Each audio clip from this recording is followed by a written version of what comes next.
Get your paychecks up to 2 days faster with Early Pay. True story. Welcome to Huntington. Happy Friday, and welcome to the week that was. This sparse panel is not all that we've assembled today. We actually have a couple more talking heads joining us, but it is Labor Day weekend, countdown to it anyway, and I think a lot of people have already sort of checked out of their professional obligations. Not ML Elrick, though, who is sitting to, I guess we can my right, left, whatever. Who is actually working on his column as we do this, right? Yes, ML? I'm a Michigan State Spartan. Okay. Sparse today. Okay, so you're Spartan's Will. So that's okay. That's it. All right, so here we got another person joining us. I'm Nancy Derringer from Deadline Detroit, which is going away, but not taking this show with it. For anybody who is confused, this is not the last week that was. We're going to keep doing it because it's fun. And it's got a few fans, and we always enjoy doing it. So, but anyway, I am Nancy Derringer, recently retired from the week that was, and I am joined by, directly beneath me, my face, the boss and co-founder, Allan Lengel. We already talked about ML over here. And also joining us today is Tiffany Ellis, who looks like she's working from home as well. So Tiffany Ellis is an attorney specializing in... What do you specialize in these days, Tiffany? I know you do a lot of human trafficking work. I do. I think it's kind of hard to explain. Complex litigation is generally how I describe it. Generally, my time is spent working on the opioid litigation over the last 4 years. Trying to hold drug companies, distributors, and pharmacies, including Walgreens, accountable for the opioid supply, creating a public nuisance. Okay. We also do like Flint water.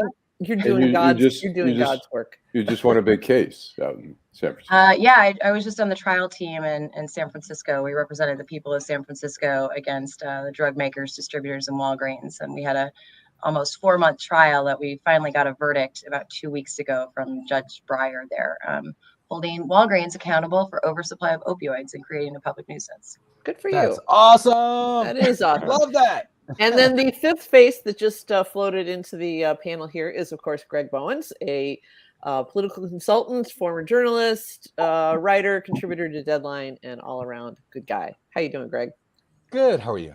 All right. Okay. So this is, like I said earlier, Labor Day weekend, and we're all looking forward to getting that extra day off at the end of the not the traditional, although not actual, end of summer, because summer will go on for at least another month around here. But anyway, so let's dive in, because news is still happening. And I think probably the first thing we want to touch on today is President Biden's speech last night. I have to tell you, I had to read it. I did not see it delivered.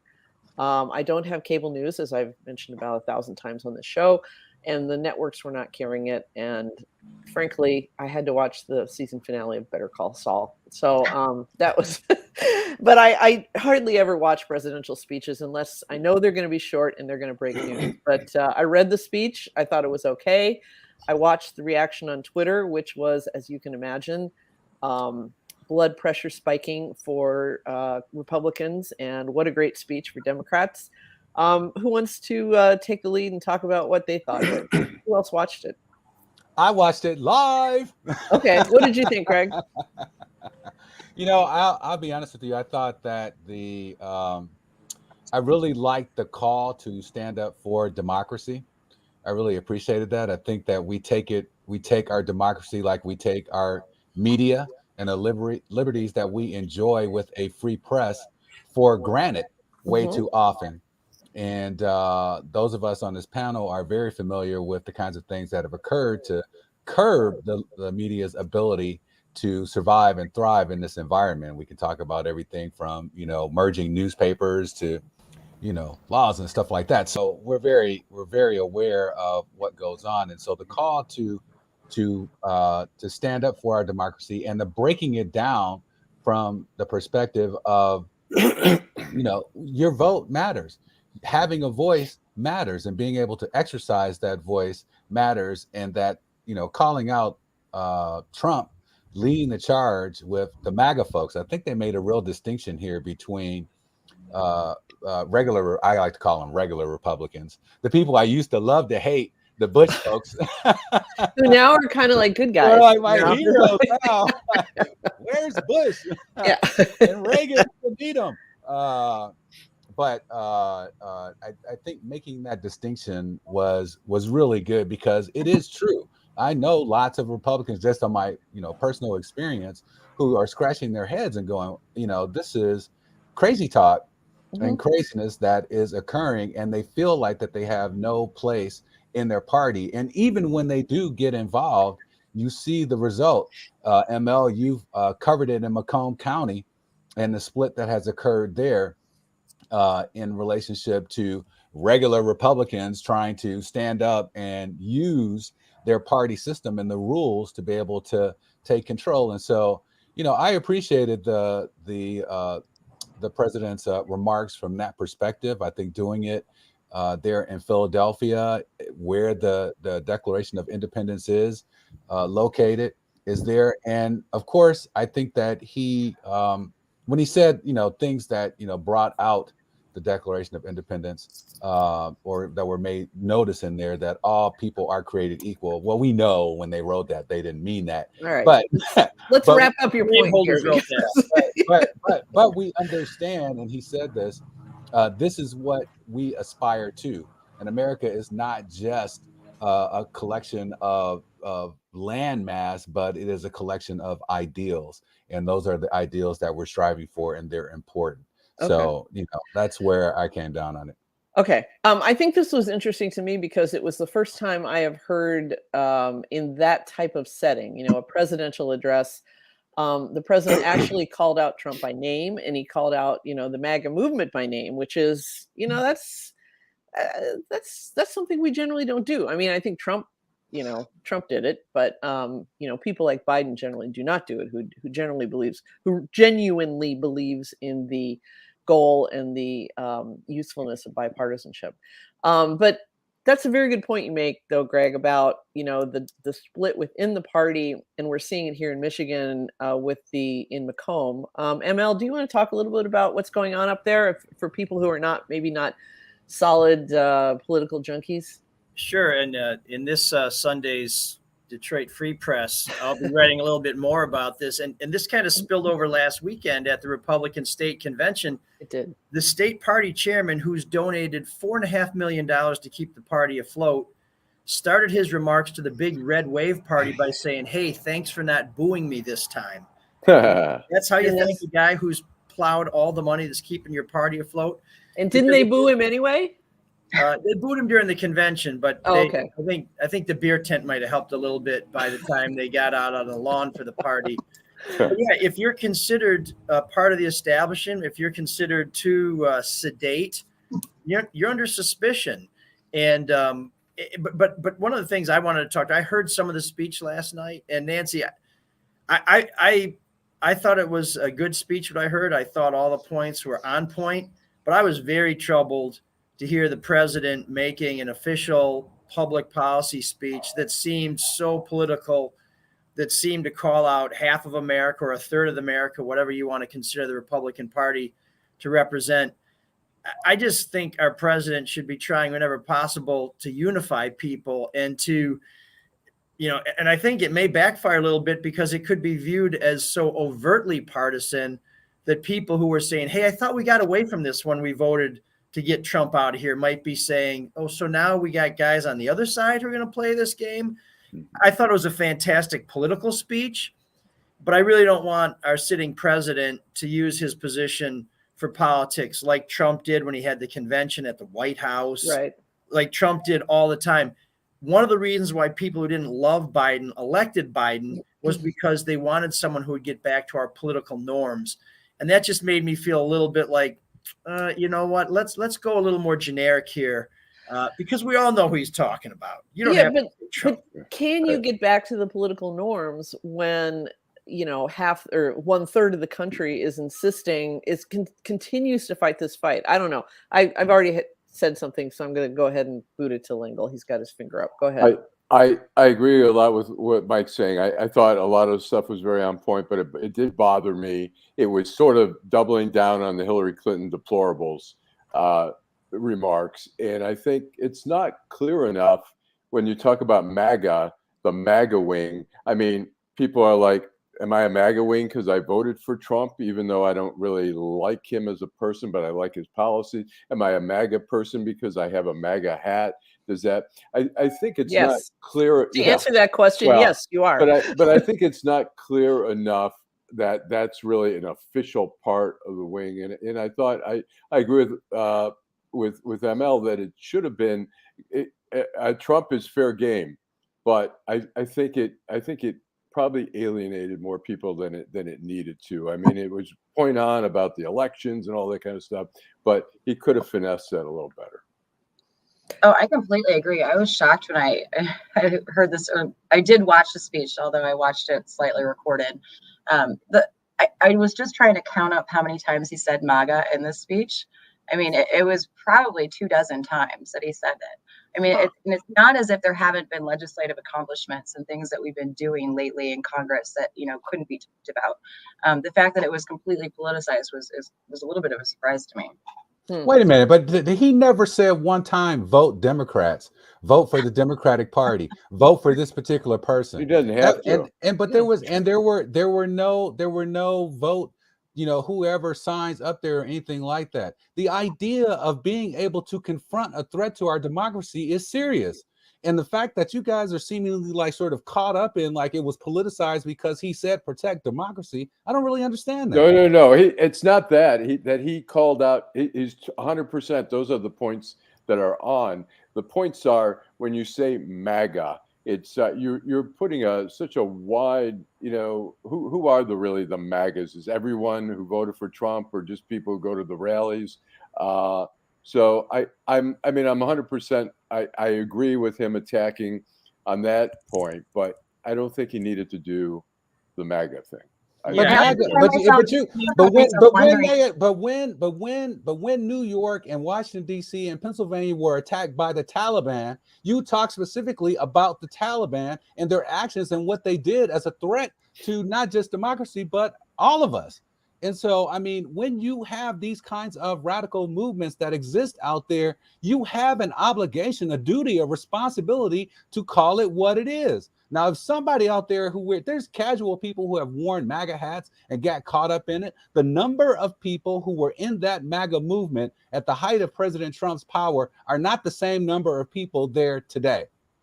And so, the fact that it's being driven at the very top by people who question the legitimacy of democracy needs to be talked about. They say openly, that we don't have a democracy. What we have a republic. Right. We have a republic and we can change our constitution any way we want to. So, I mean, Allan, I disagree, my brother. I mean, this is real.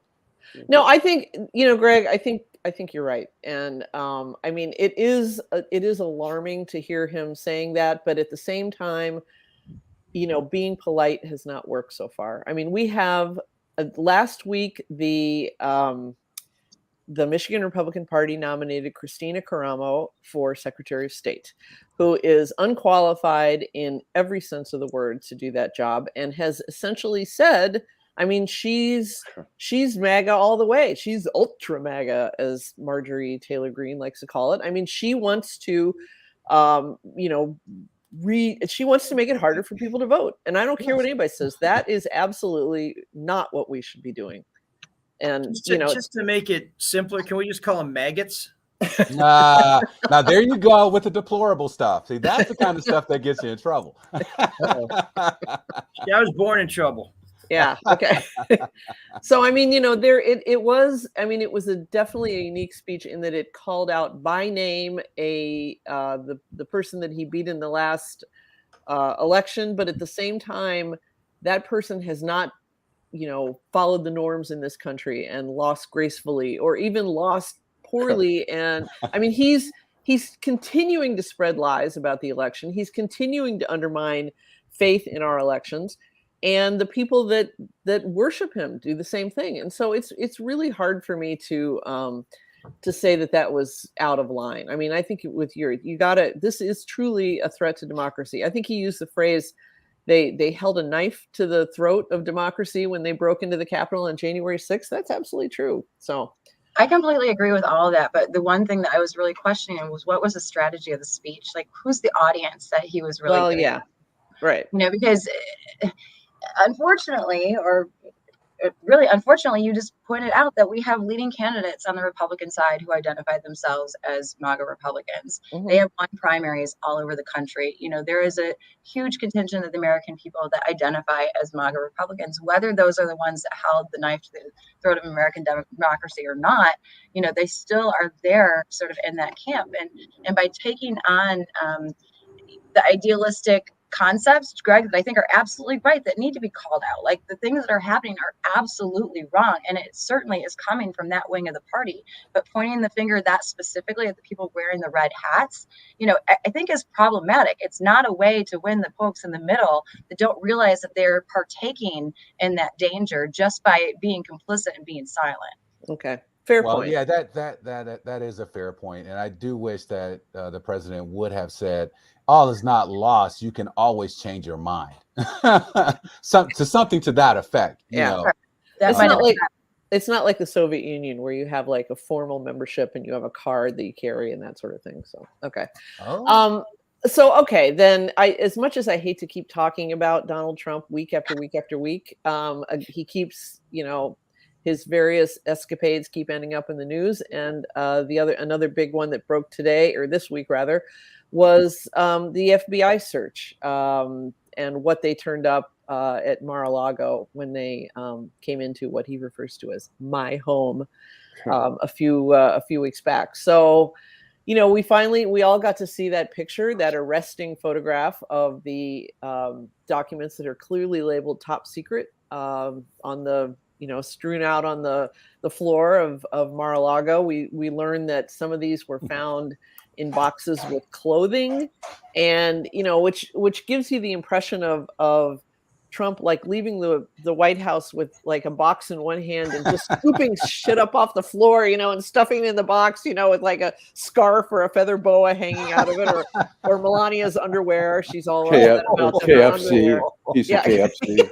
Yeah, KFC. McDonald's coupons. Exactly. So I mean, it's that was another, I think, unprecedented moment in American history where we have this guy or this former president who is fighting with the National Archives and claiming that because he was president when these things crossed his desk, these documents belong to him. He's fighting with the FBI and the Justice Department, not the National Archives. They're on behalf of they're doing the National Archives work. But yes, you're right. I mean, same thing. I mean, he seems to think National Archives are all about, preserving those Time magazine covers that he had framed.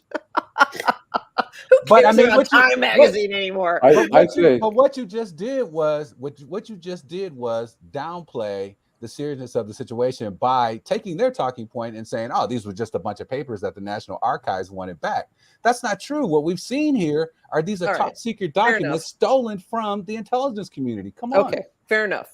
So I think fight us with the DOJ and the FBI. Go ahead. I was going to say, I think one of the big points is that one of his attorneys said, "Hey, he would have never left them all sprawling around." He goes, "There were people in his office all the time," which really is scary to think how many people have passed through that office, including maybe whoever's cleaning the place or whatever, who happens to be a Russian spy who's got a job, cleaning up Mar-a-Lago. I don't think they send Russian spies. Oh, you're talking about Mar-a-Lago. Oh, okay. Yeah, right. Yeah, okay. Yeah. Got it. Well, yeah, I mean, that's obviously the problem here is that, these things are highly classified. I've been doing some reading about the general procedure when a president is being briefed on these things. And, the intelligence community comes in and then they show the documents, they discuss the documents, and then they take them with them when they leave. But Trump was very fond, they said, of saying, "Hey, can I keep this for a while?" And, that's not cool. I mean, you shouldn't be doing that. He also really liked photographs and graphics.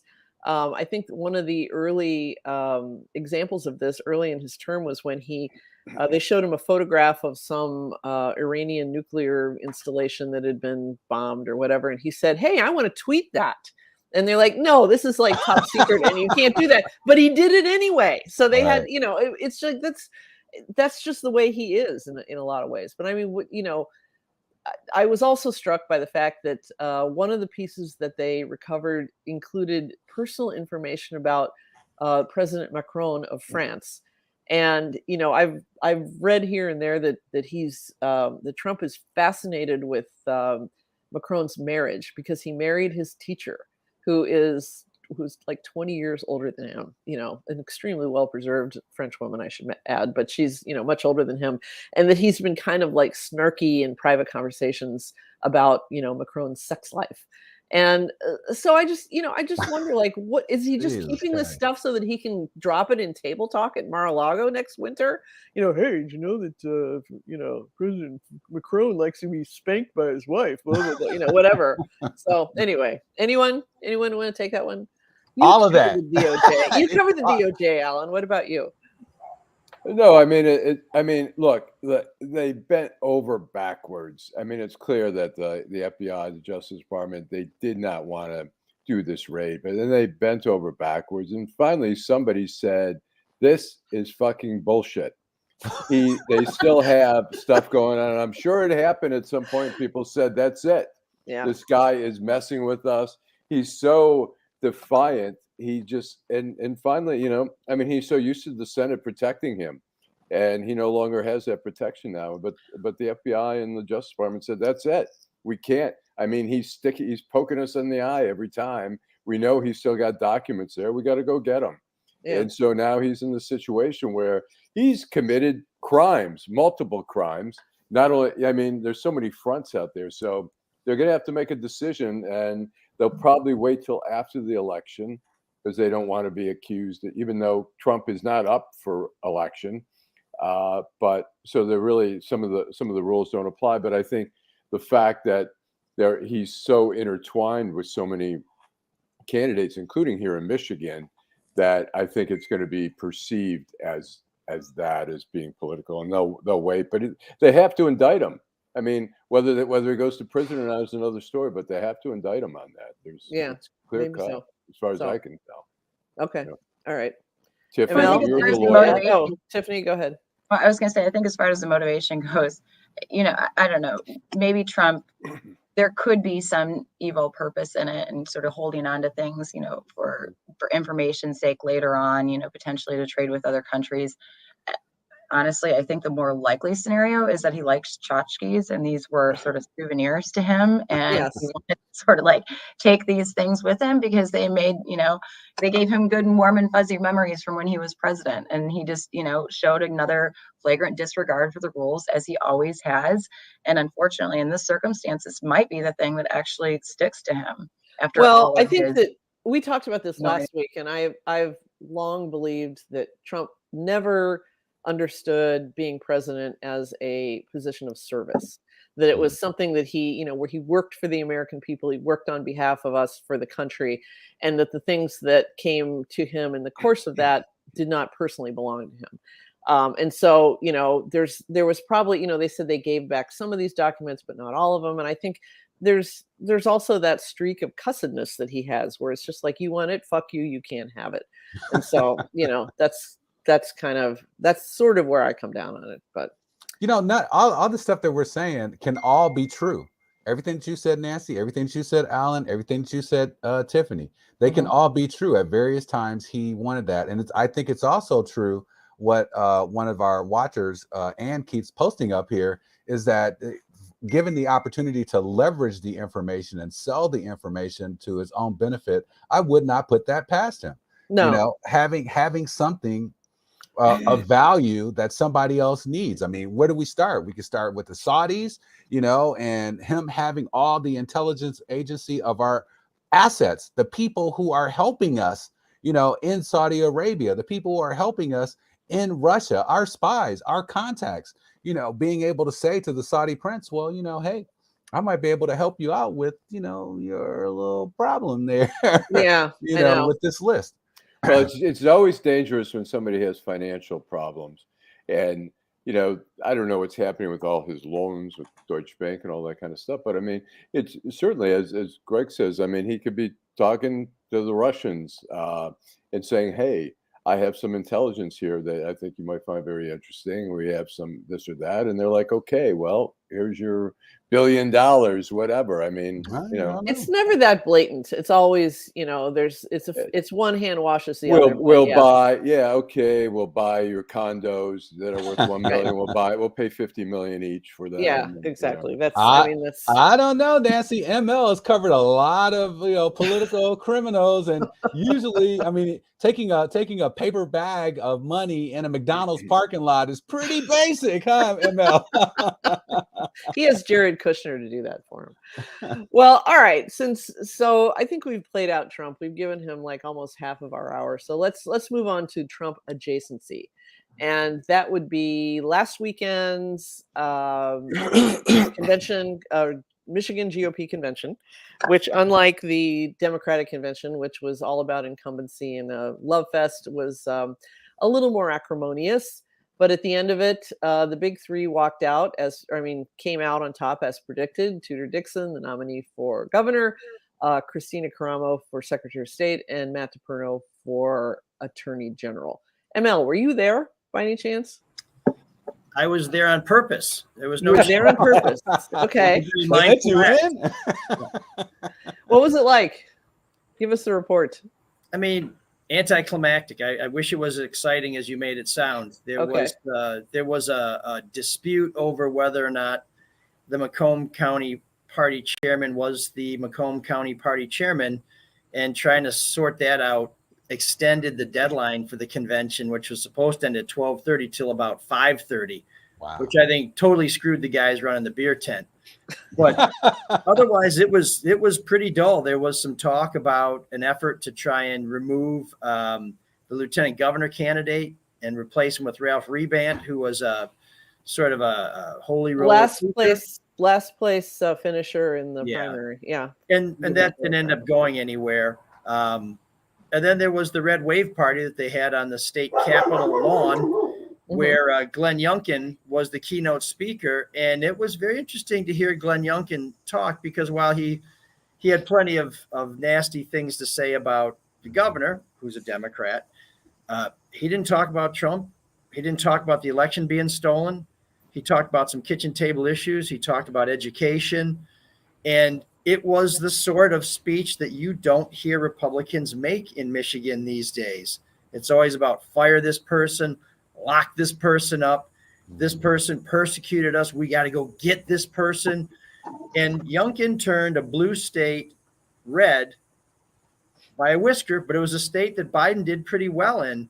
And I think he provided a pretty good template for Republican candidates, none of whom seem likely to follow it, with the possible exception of Tudor Dixon.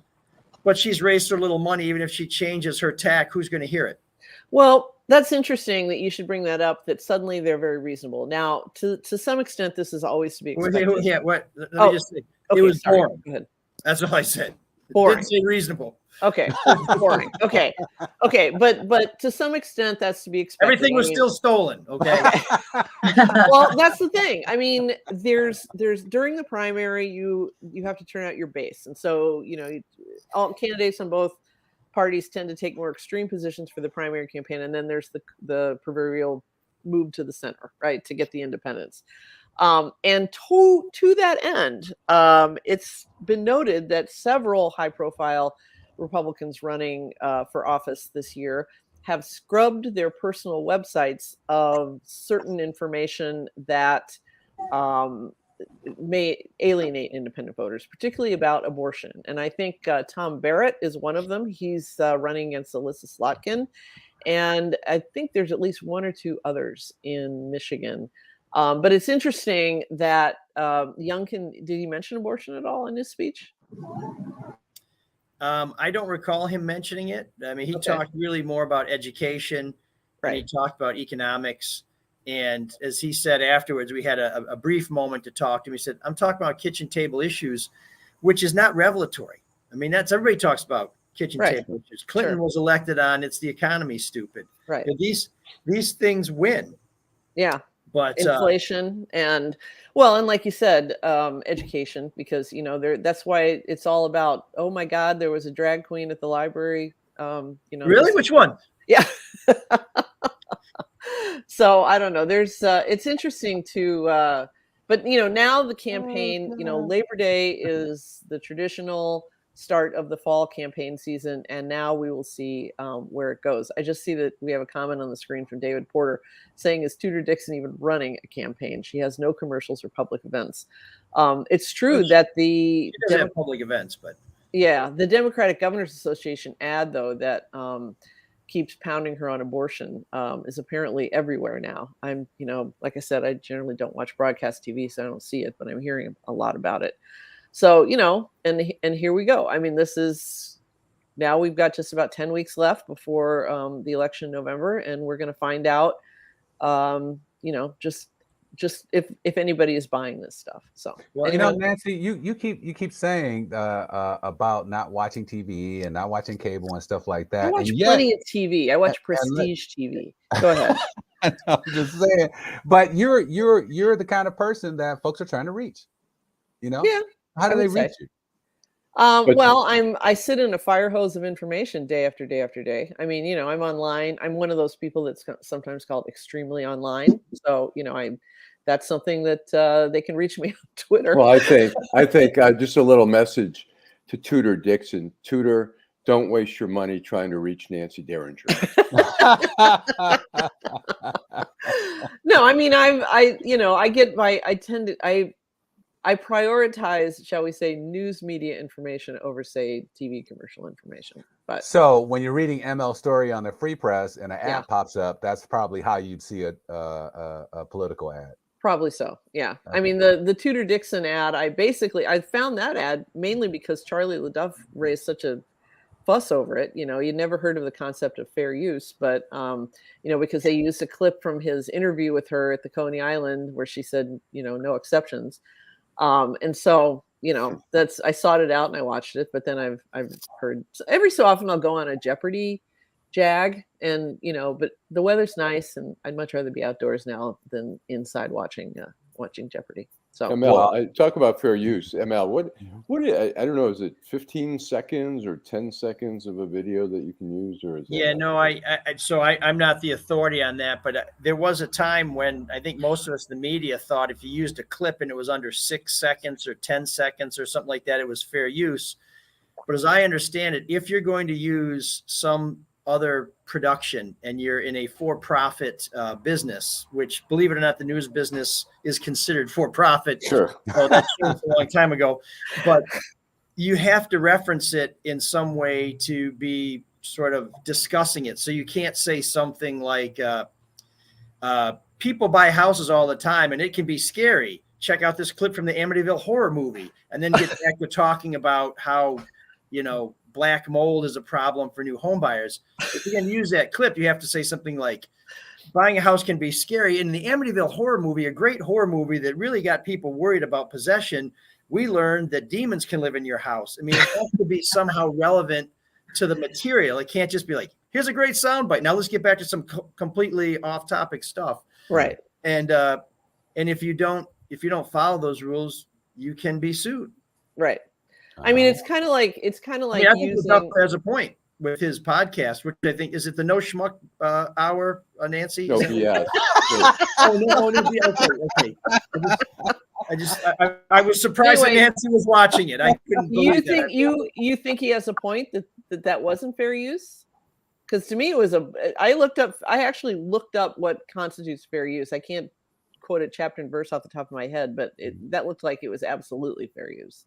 They can take a quote. If you give a quote, if you're a politician and you say something in an interview with a newspaper that's objectionable or controversial, your opponents can blow that up. And I think they usually give credit for it, if only just to show when I used to work on the Michigan Truth Squad for Bridge Magazine, we always had to look up those little citations that they'd make in particular ads. And as long as it's cited, they called it. They said it came from the No BS News Hour. So there you go. Well, I'll defer to you on that, but I just know every time that we tried to use something, the lawyers for Fox were it seemed like a constantly moving target. But okay, all right, fair enough. I mean, unfortunately, that's the way that the law is. I mean, hold on, one at a time. What? ML, what'd you say? I said Charlie got a free column out of it, so I don't think he's really complaining. It gave him something to write about. I mean, yeah, exactly. So, Tiffany, I was just going to say it's a moving target. It always is a moving target, depending on the cases that I've been dealing with the topics lately, and that's why the lawyers are always going to say no, because it's safer to say no and not have to deal with the issue.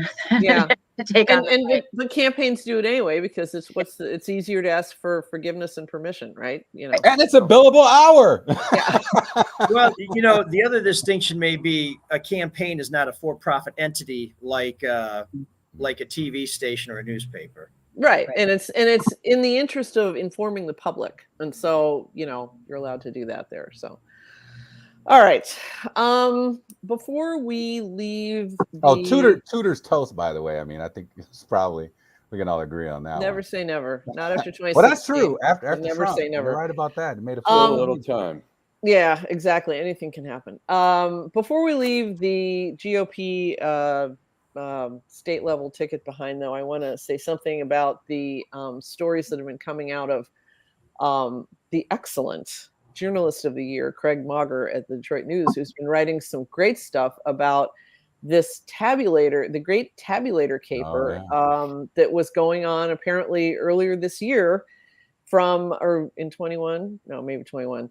By the people who are trying to somehow prove that the election was rigged, and were able to convince a number of township clerks to turn over their voting machines to them, sometimes through subterfuge. I think there were some people that misrepresented themselves. And then they took them to a hotel in Oakland County. There was an Airbnb involved in Oakland County, and took them apart, looking for whatever they could find. And apparently Matt DePerno was up to his armpits in this. What do you think? I mean, do you think people pay any attention to this, or is this strictly for us news nerds? Lengel, you haven't said anything for a while. Oh, Tiffany? Tiffany. I don't think anyone's paying attention. Nobody cares? Nobody cares. Wow. No, I mean, I think that some folks care. I actually looked at because honestly, I hadn't read that much about it until yesterday. But I went and I looked at some of the reports that were issued by these groups that when evaluated the tabulator machines. And I think that the folks that still believe that the election was, stolen, still believe that all those things, I think that they're paying attention. And I think that they're going to get a lot of traction out of this from those folks. I mean, these executive summaries and the reports that have been issued as a result of what happened in those hotel rooms look official to, the MAGA Republicans that we were talking about earlier. Mm-hmm. As far as the broader world is concerned, I don't know that they are, because it's more of the same and, the same old story. And they're just trying to put out this narrative that's not true. I think specifically, I mean, we follow these kinds of things. I think people are going to forget specifically about these things, but I think there's been enough out there about Matt DePerno being fired by his law firm for, false billings, for all these little things that people are going to just say, it's something I don't trust about that guy. I think he's kind of sleazy. I don't know that they'll remember every little detail about him, but I think the Democrats have done a pretty successful job of tainting him as kind of a untrustworthy, kind of scary guy. And, in the Tudor Dixon thing, I mean, all you're going to remember is she's for no exceptions to abortion. Yeah, I mean, what else are you going to remember about her? Yeah. Well, Nancy, on that part, it's interesting. This whole thing is interesting, man, because it goes most people, when they commit a crime, they get rid of the evidence. They don't donate it to the Salvation Army. Well, we don't know about that. That's a reference to a story that just broke, I think, yesterday or overnight. Right. That apparently a voter assist terminal, which as a former precinct poll worker, I can say was a real pain in my ass when I was working with polls. No, it's the one. It's the terminal that is specifically for people who have disabilities, vision problems where they can't see the ballot clearly. It's, I hardly got any training on how to run the thing, but it's there and you have to have it available, and it just runs its little animation on the screen for 14 hours, driving you crazy. But one of those turned up, was apparently sold on eBay for $8. No, and no, it no, was no. It was purchased from the Salvation Army up in Cadillac, Michigan, online for $7.99. That's it. Yes, thank you. Then the Uber drive in Ohio put it up on eBay and got $1,200 from a security expert in Connecticut who contacted Michigan. Oh, that's right. Okay, and we said I have bought your bought your voting machine. It came out of some evidence. Yeah, it came out of some up north precinct, and God knows how the hell it escaped the building, but somebody got it and took it to the Salvation Army. These stories get weirder and weirder. I love and it's being investigated by the state, it should be violations. Yeah, I know. I think that's the beauty of the Salvation Army. You just never know what you're going to get. It's like, here, I've got the nuclear weapons. I've got the secret documents. I think Trump tried to sell his stuff to the Salvation Army. Right, exactly. Well, and the thing is, the scanner, you learn when you sit next to it all day, as I did. It's just like the tabulator is a scanner. That's all it does. It's like it's set up with the pattern that's programmed into it is, okay, if the dot is here, it's a vote for Trump, and that's how, if the dot is here, it's a vote for Greg Bowens, and it reads it as you put the whatchamacallit in the ballot, and then if it reads it okay and there's no problems with it, it casts the ballot. And the ballot successfully cast, you give the guy the I voted sticker, and then they leave. But the idea that and that's what happened in Antrim County is they had some late addition to the ballot and they didn't reprogram the computer, the tabulator, and so we ended up with all these problems, which was of course immediately confirmed by a hand recount, et cetera, et cetera. So I don't know, they really are fixated on this. They seem, somehow they think there's like the ghost of Hugo Chavez is in there somewhere, just like, we're gonna scratch this one out. So, who knows? Well, and that's what and that's what makes it, these little points are the things that make it interesting. I'm not sure that everybody gets it, but if you're scanning your news feed and you see like, voting machine turns up at Salvation Army, state investigating, you go like, that's weird, and you click on it, the sort of man bites dog kind of situation. So will it make a difference? Here's the crazy thing. All the cases of voter fraud that have been found out, all the people who have cast ballots for dead people or for their mother or for somebody else, all these incidents have been done by Republicans. And it's Republicans who are still screaming voter fraud. So to the original point, people are reading these stories.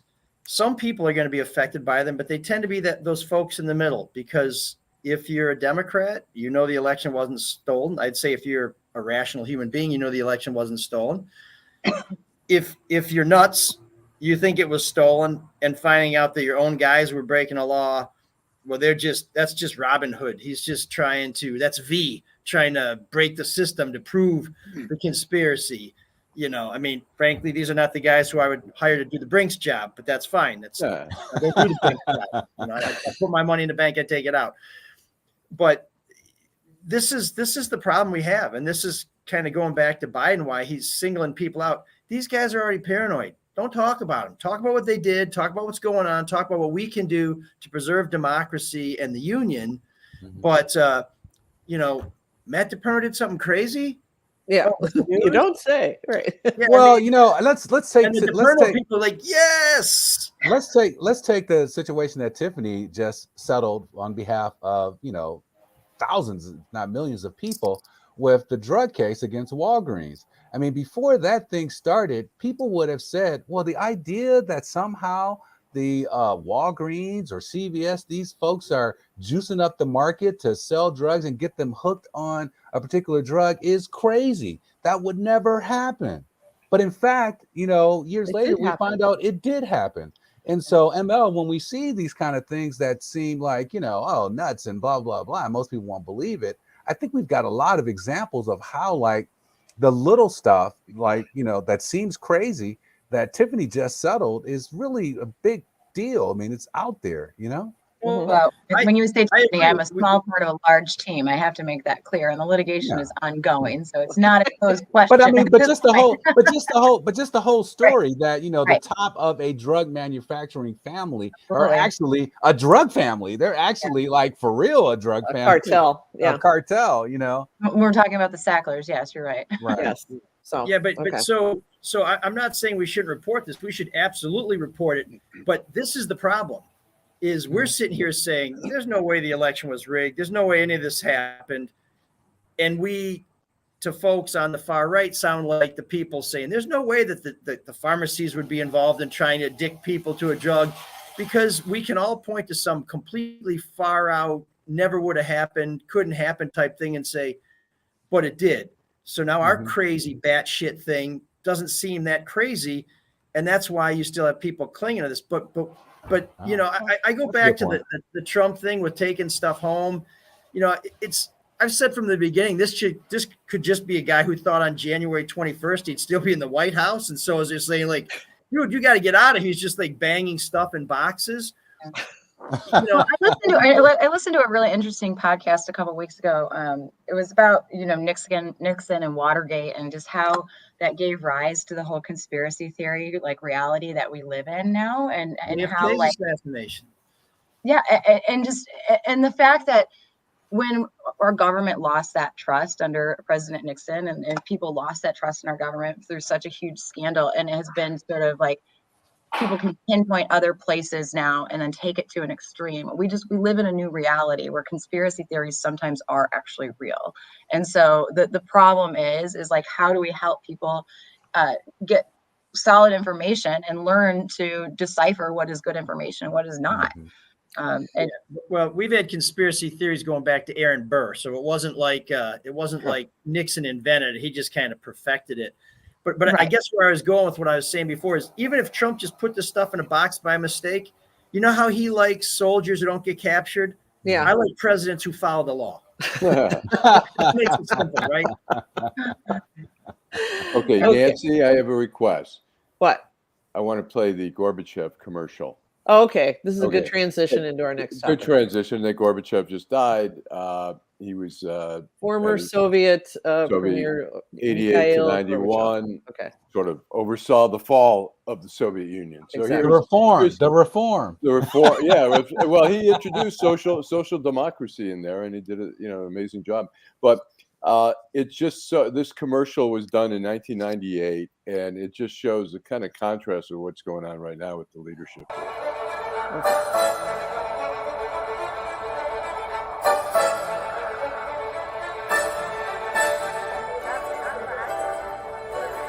Это Горбачев. Горбачев. Это из-за него у нас в экономике бардак. Благодаря ему у нас новые возможности. Это из-за него у нас политическая нестабильность. Да благодаря ему у нас свобода. Полный хаос. Перспективы. Политическая нестабильность. Да благодаря ему у нас есть Исахат. За Горбачева! За Горбачева! За Горбачева! За Горбачева! Sometimes nothing brings people together like a nice hot pizza from Pizza Hut.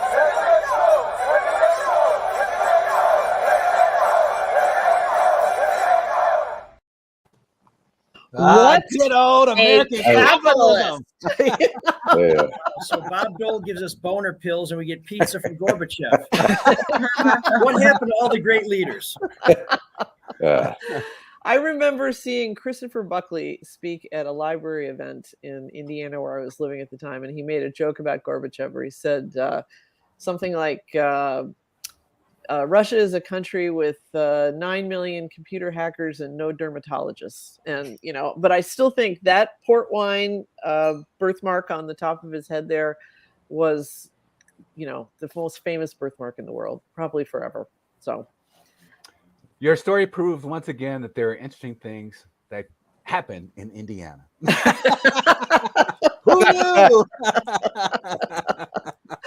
No, he was. I think we got to give the guy his due. I mean, he was a reformer. He was the one who introduced the concept of perestroika, openness, and began to see these reforms, or began to reform the previously ironclad, hidebound Soviet Union.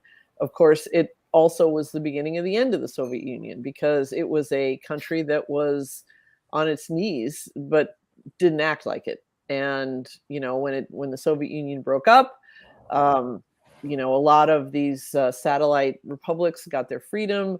But then there was also, right behind Gorbachev, was people like Vladimir Putin, who saw it as a great tragedy, and have been, as they say, revanchist ever since, trying to bring the Soviet Union back together, particularly in Ukraine. But I was about to say, he's also the guy that lit that match under Putin's ass, who crawled underneath the rubble of the Berlin Wall to seize power and control the world.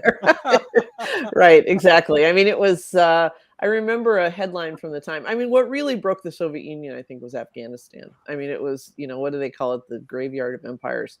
I mean, they fought a 10-year war there, and they couldn't make any, they couldn't do it any better than we did, which is one reason that I think the whole hoo-ha over the, the pullout from Afghanistan is overdone. That was never, ever going to be something needed. It wasn't like the Afghans were going to, smack the tops of their thighs and say, well, it's been great, and we get up and we leave. It's just was never going to happen like that. Well, I don't want to ruin the Putin love here, but the Peace Colonies Warren closed several years ago, and I cannot rule out Gorbachev as a suspect.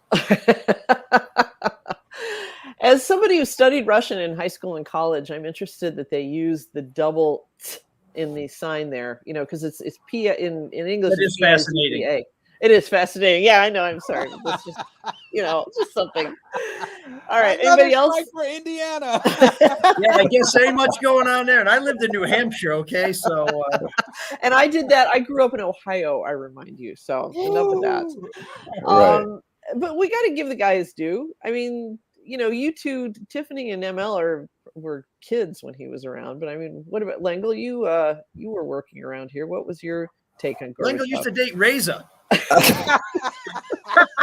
I think I think a lot of people embraced him. I think it was look, he got together with Reagan. They it was about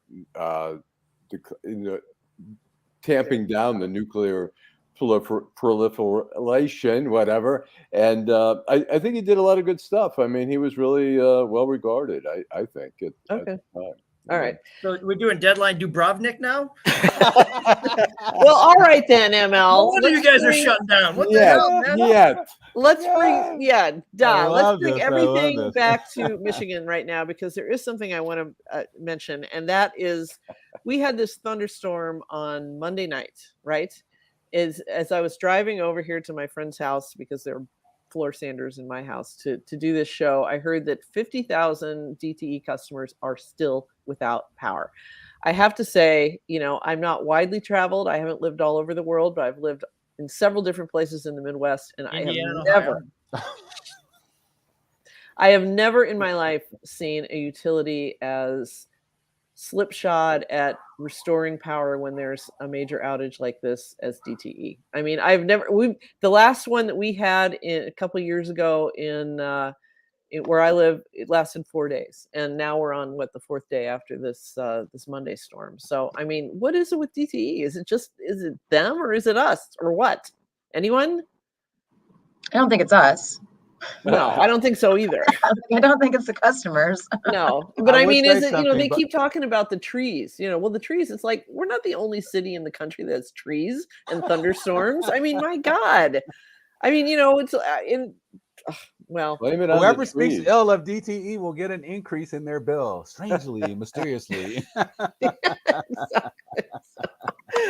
Well, I don't know. It really irritates me, because when we were, we're having some work done in our house. I just mentioned the floor sanders, and I was thinking, if this had happened if I was sitting there for my fourth day, unable to, even make a cup of coffee in the morning, I think I would be absolutely beside myself. And I'm not surprised that so many people are. But apparently you guys would never get sanded. They would never get sanded. Exactly. I've been dealing with this. There's like no stress like having humanity. Yeah. That's what carbon is for. I got a guy. Yeah, I know. That's why I got a guy. So anyway, all right. Okay, Yeah. with that, Lengel, it's time. Okay, let me. Schmuck. Who's the Schmuck? Who's the Schmuck? All right, All time right, for this is Schmuck of the Week. Traditional closing of the shortage. show and the start of the weekend comes with, of course, our weekly salute to the Schmucks of the Week. Who would like to start this week? Anyone? Greg. Sorry, Lengel, go ahead. Lengel, go ahead. Go ahead. I have a few. I mean, one, registered nurse Mary Cheatham of Ypsilanti, who just pleaded guilty to. She was draining the drugs, the painkillers, with a syringe and filling it with saline solution. She was a critical care nurse, so that patients were getting the saline solution instead of the painkiller. Right. So she has been charged. She faces up to 10 years in prison. And the other person is Matt DiPerno, who is asking Dana Nessel to debate. He wants 3 debates. She says she can't do it for one reason. She's already asked for a special prosecutor, go after him, and she can't talk about it. But in asking for those debates, he refers to her as a drunk and a groomer. And I don't think that's the most charming way to convince somebody, Exactly. Yeah, that's so terrible. Schmucks and schmucks. Okay. Okay, terrible. good enough. Greg. Oh man, my Schmuck of the Week is always. Is it a rule that we can't nominate Trump to be the Schmuck of the Week? Because the You'll award do is that every named for him. time. It's You'll do that every time. It's the Donald G. G stands for genius. Trump Schmuck of the Week award. Right. So it's kind of like you just once they've named the trophy after you, you can't win it. So You're right. That's true. That's the highest honor. You know, mine are the football players that the story we have featured on Deadline Detroit about the football players and their racist TikTok reenacting the George Floyd murder, and pushing it around on social media. It's you would think that we would be behind all this would have been behind us, but this is just another example of how we're not. So congratulations, guys, you doggone schmucks. Total schmucks. Okay. Tiffany, how about you? Well, I hate to do this, but I will. The Republican Board of Canvassers members who continue to politicize the process. And although there are new members since the 2020 election, they're not the ones that, really challenge the count there. I think the decision this week over apparently commas is one that was unnecessarily and too political. I think it's a kerning. Isn't it a kerning issue? Line spaces or spaces between words? There was a spacing issue, I think, with 2 words, but I mean, yeah. So okay. As an English major, I would say that good grammar matters. Well, this wasn't a grammar issue. They had to take a grammar test to get into J school. I appreciate good grammar, and it drives me insane. And I probably would have struggled with that decision as well. But anyway, but I wouldn't have kicked it off. I know I have a personal Schmuck of the Week too, and it's Taco Bell for never actually having the Mexican pizza on the menu now when they said that they were going to bring it back. It angers me. Something like that can ruin your day. Damn you, Taco Bell. Yeah, exactly. So you are not a lighthearted one. You are not appropriating the culture correctly. If you're gonna do it, go all the way. Okay, ML, how about you? Yeah, I might have made that my Schmuck of the Week if I was drunk, but sober, I'm not even thinking about Taco Bell. I got an endocrinologist, for Christ's sake. My Schmuck of the Week, first of all, is anybody who forgets about Deadline Detroit or doesn't try. Oh, he froze. The free press blocked him. He tried to say something nice about us, and he froze. Oh, this is bad. Well, maybe we should go to Nancy until ML comes back into the picture there. So, okay. All right. This is a little amorphous. I was extremely busy this week, and I didn't keep my usual list that I make. But My daughter stayed over a couple nights ago, and she told us that her boss had gotten a letter from his homeowner's his insurer, that said they had flown a drone over his house and seen that he had a trampoline in the backyard that did not have a net on it. And they informed him that he either had to get a net for it, get rid of the trampoline, or they were going to jack his homeowner's insurance up over that. Wow. This is apparently becoming a thing.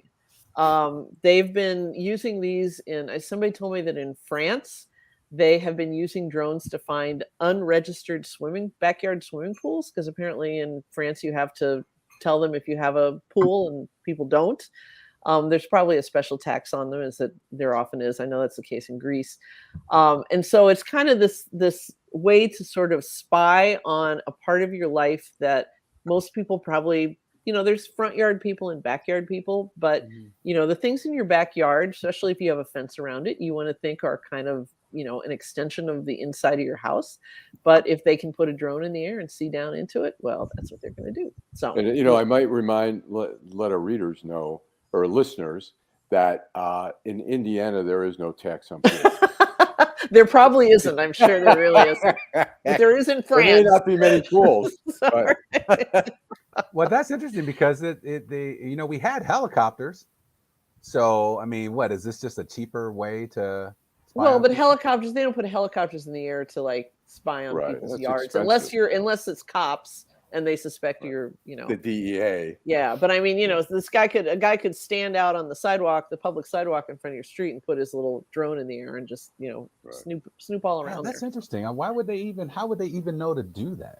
Well, I don't know. That's a good question. Yeah. I mean, there's a lot of interesting things you can do with drones, and that kind of save, are much safer than like for instance, inspecting high tension power lines, which they used to have to do with a human being in a chopper. Now they do it with a drone. But anyway, all right, ML, you froze when you were giving us yours, so I'm going to let you have the last word here. I was going to say something nice about Deadline Detroit, but clearly God hates Deadline Detroit. And I'm not going to get on the wrong side of the day.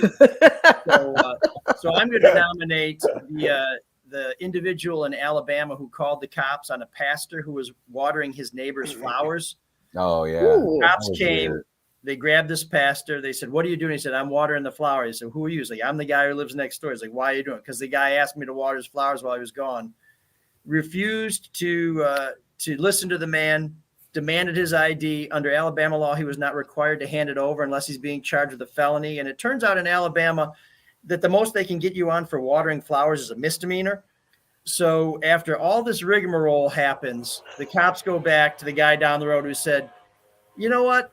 I think maybe my neighbor did ask him to water the flowers." So you're looking for a definition of schmuck? That's it. That's definitely it. So, all right. Okay. Well, with that, we will commence the Labor Day weekend. We will be back next week, although Deadline's last day is Monday. I can't emphasize this enough. We're going to keep this show going. It's a lot of fun. We enjoy it. It has some fans, and we want to keep them happy, and we want to keep the brand alive, even if it's just a little bit. So thanks to our panel, ML Elrick, Greg Bowens, Tiffany Ellis. I'm Nancy Derringer, and the last word, as always, goes to Lengel with Drive home safely. Thanks, everybody.